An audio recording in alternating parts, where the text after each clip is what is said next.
I was wondering about this with the ratings being up. And does this sort of give you a little bit more insight into what fans care and don't care about?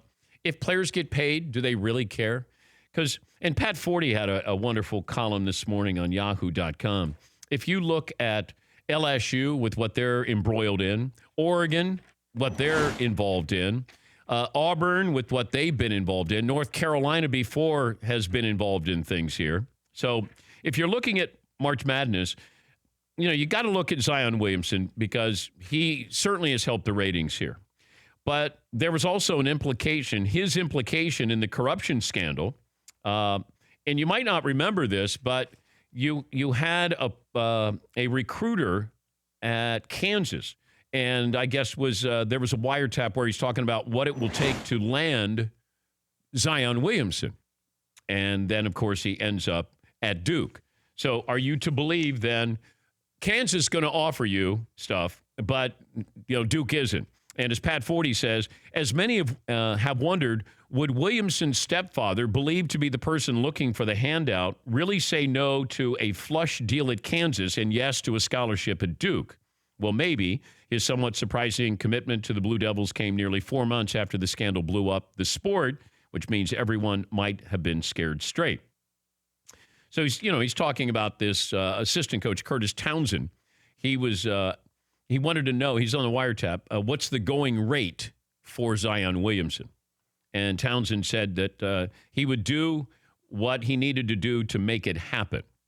And, Adidas is involved in this with one of their consultants informing Kansas of what it would take to get Zion Williamson. So I don't know if people care anymore about this, the scandals that are going on here. Oregon's involved in this. During the federal trial last fall, defense attorneys said that the Oregon basketball program offered an astronomical sum for a five-star recruit, Brian Bowen Jr. He, of course, was involved in the Louisville scandal. Bull,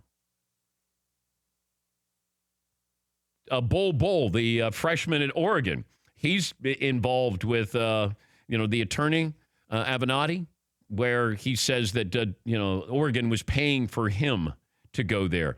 DeAndre Ayton was paid to go to Arizona.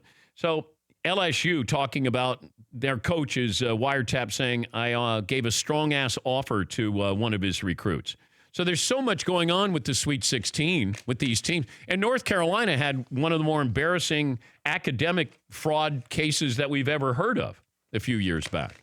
So the Sweet 16, where we got 11 of the top 12 teams, as far as the teams are good, the entire top 9 seeds have advanced, 11 of the top 12. But, this is sort of the way it goes when you have the NCAA tournament. So I don't know if it's a big deal or not to people anymore with paying these players. I don't think you can pay these players. That's the hard part, because what is Zion worth? You mean like officially paying, like if the NCAA allowed players to be paid? Yeah.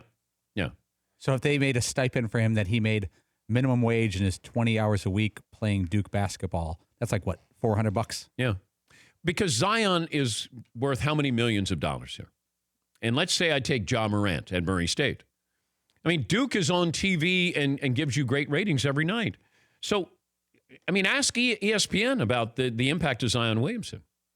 You're on national TV 31 nights, and you're the marquee matchup. The programming that surrounds Duke. I just can't pay you what you're worth.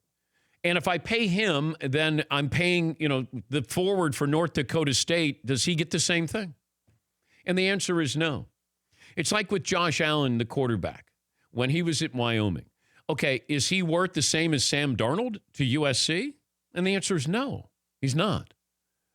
But how do you make it equitable for everybody there? You're always going to have payments. You're always going to have this. Nobody should be surprised of any of this because it's gone on and it was blatantly more obvious decades ago. It was there. If you wanted to look and find it, it was there. So we always talk about this student athlete. They're athletic students is what I call them, because you're brought in, you have to go, and you're going to be there for 1 year. Football players have to be there for 3 years. But this happens. It's going to continue to happen as well. Even if you paid them minimum wage, you'll still have the outliers are going to say, hey, you know what? You're making $400 a month or something. I'm going to give you $50,000. And boosters think nothing of this. It doesn't go through the coaches usually. That's what's surprising about these wiretaps. You got these assistants saying, hey, what's the going rate? LSU, hey, I gave him a strong-ass offer here. Boosters get involved. There's always a third party. The shoe companies are involved in it. I would have my hand out, too, if I'm one of these kids. Because I'm only there for a short time.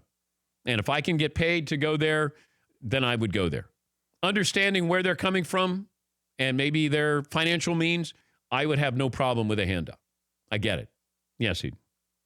It's not exactly the same thing as what you're talking about, but that whole academic scandal that just happened, the admissions scandal, right? That just happened with all these different schools. Yeah. And that wasn't even for athletes. That was just for rich kids where, the soccer coach for one school is helping to get somebody in, or rowing or whatever. Yeah. That one guy took like $860,000. And that's just the money that they caught him taking. That's a crazy amount of money. That's a lot of money. I don't care how much money you're making. Even you could make $250,000 a year. If somebody said, here's an extra $900,000, that's a lot of money. But also, keep in mind, what's the one moment we've had in this tournament? What's the one story where everybody had an opinion and everybody seemed to be up in arms? Tom Izzo yelling at one of his players. Nobody's upset with Oregon. Nobody's upset with Bruce Pearl and his violations prior to getting to Auburn. Auburn former assistant coach Chuck Person pleading guilty. Come on. We're hypocritical. Oh, Tom Izzo yelling at his freshman player. Meanwhile, you got all of this other scandal that's going on around the sport, and people are watching it. Ratings are up. Yes, Eden. Yeah, right. I guess coaches yelling has always been a thing. There just seems to be a line, right? Everybody has their take on it. Like, you're yelling at these kids, and you should act like a grown up. And so when we get caught up on all of this scandal's been going on, and at big programs with big coaches here. That's what's amazing with all of this. But we're going to get upset that Tom Izzo yelled at a player. For more Dan Patrick Show, tune to Audience Channel 239 on DirecTV or download the Dan Patrick Show app.